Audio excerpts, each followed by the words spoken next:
Shalom.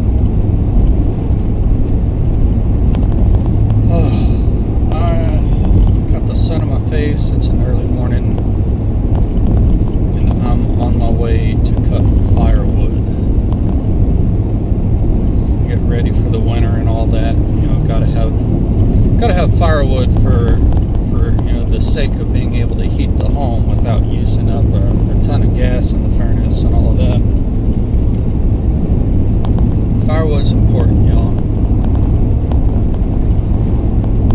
The cool thing about it is I got a buddy of mine who he has 10 dead oak trees down on his property. Now, while naturally I'll be the recipient of some firewood, it's actually helping him out to get this wood off of his property.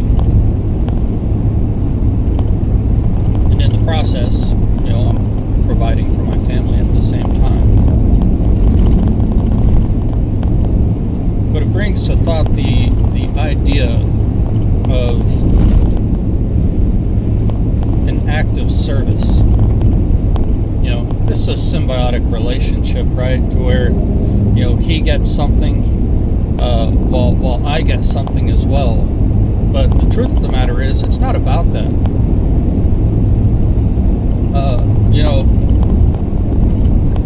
This gentleman, he offered a service to me, and in exchange, I'm providing a service to him.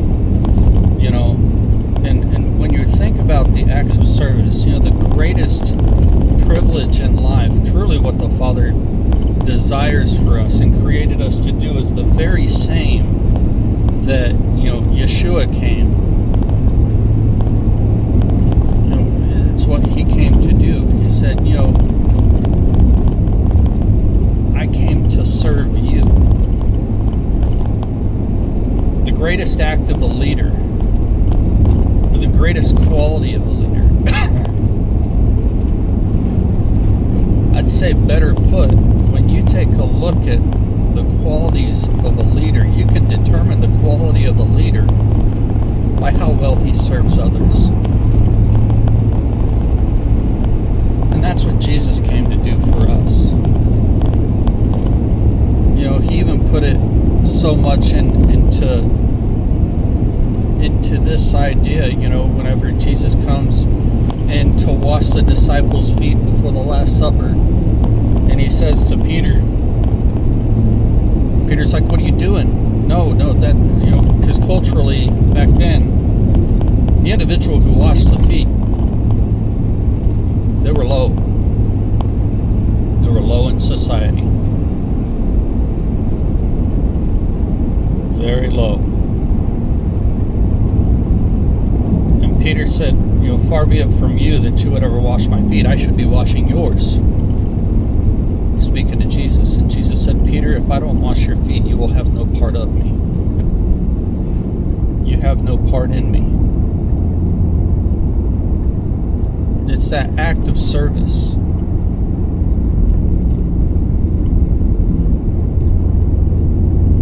It's that act of service that brings about the fullness of what our Messiah desires for us in the operation of the Spirit, operating in love, joy, peace, patience, kindness, goodness, gentleness, trustworthiness, and self-control. That if we would just put the fruit of the Spirit in acts of service to other people. See, because the truth of the matter is, you don't know what other people are going through right now. You may not be privy to all the details.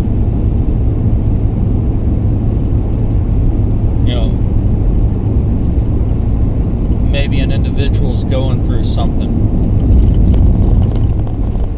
They just lost their job, or they own a company and they just had to lay off 4 employees and they had to shut down their business, and they don't know how they're going to put food on the table for the next 6 months, right? Whatever that looks like. You never know what that act of service is going to do in ministry to another. Because, maybe that act of service is, a glimmer of hope. It gives an individual hope, just for them to realize and understand that they're not forgotten about. Yeah, that the sun rises on the just and the unjust, but the Father is still my provider. Provide some hope. But here's the thing, the Father has a long record of using subcontractors to execute what it is that He desires to do on the earth. So if you're a subcontractor of the Father, you should be operating in the Spirit, executing acts of service for others,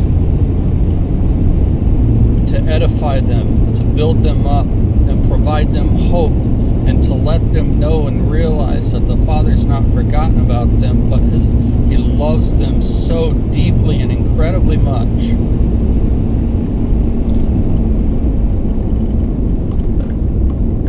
These are my thoughts for the morning. I hope they help you. I'd encourage you to go out, serve somebody, be a blessing. Shalom.